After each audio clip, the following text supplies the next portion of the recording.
सुबह सुबह प्रीतम को चाय की चुस्की लेना बहुत पसंद था। बिस्तर पर बैठे हुए ठीक समय पर कभी ऑफिस नहीं पहुंच पाता था। उसकी आलसीपन की वजह से घर का काम भी कुछ खास नहीं करता था। देर से ऑफिस जाता और घर पे माँ कुछ काम करने को देती तो हजार बहाने बनाता। प्रीतम को सिर्फ एक चीज़ पसंद थी, वो है नींद। जब कभी टाइम मिलता था थोड़ी देर सो लेता, यह सोचे बगैर कि उसे कुछ ज़रूरी काम भी करना है। 23 साल के प्रीतम के घर में माँ, पिताजी और उसका छोटा भाई है। भाई स्कूल में पढ़ता है। प्रीतम को घर की जिम्मेदारियों का कोई ख्याल नहीं था। वह तो अपने ही मतलब में रहता था। पिताजी के रिटायर्ड होने के बाद भी कभी घर चलाने के बारे में कोई जिम्मेदारी भी खुद से नहीं ली। हालांकि उसकी माता पिता मन से चाहते थे कि प्रीतम कुछ घर की जिम्मेदारियां समझे, पर वह तो हर वक्त जिम्मेदारियों से भागता था। ऑफिस के काम में भी अक्सर गलती करता था। इस वजह से उसकी नौकरी भी चली गई। फिर भी उसे कुछ फर्क नहीं पड़ा। उसके माता पिता हर वक्त उसे लेकर चिंतित रहते थे, पर कभी कुछ कहते नहीं थे। सोचते थे कि एक दिन समझ जाएगा। प्रीतम को जब फर्क पड़ा, जब हार्ट अटैक से उसके पिता की मौत हुई। मौत के 1 महीने के बाद लीगल चिट्ठी घर पे आई। प्रीतम को इंजीनियरिंग पढ़ने के लिए उसके पिताजी ने घर गिरवी रखा था और पैसे चुकाने का समय ख़त्म होने को था। जिस जिम्मेदारी से प्रीतम बहुत दूर भागता था, आज वह जिम्मेदारी उसके सामने अचानक से आ गई।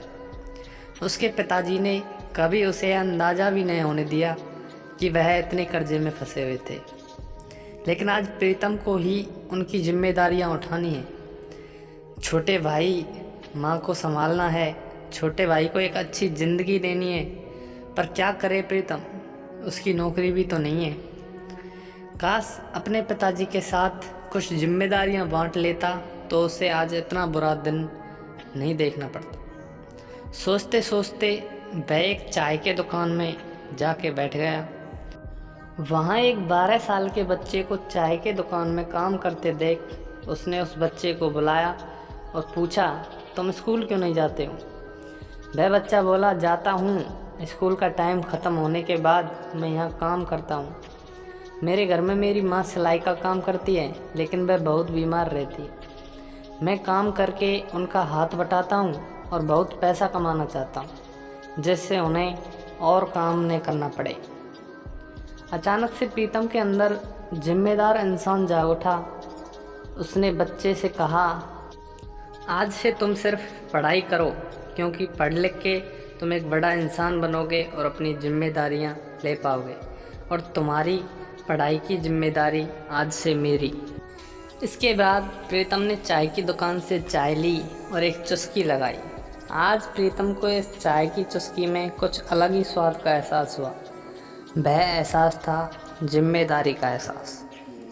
तो दोस्तों, इस कहानी से हमें यह सीख मिलती है कि हमें अपनी जिम्मेदारियों से भागना नहीं चाहिए, बल्कि उन्हें बड़े जिम्मेदार तरीके से निभाना चाहिए। धन्यवाद दोस्तों, मिलते हैं एक ऐसी ही अगली नई कहानी के साथ। तब तक के लिए टेक केयर, गुड बाय, और लाइक, कमेंट, शेयर, सब्सक्राइब।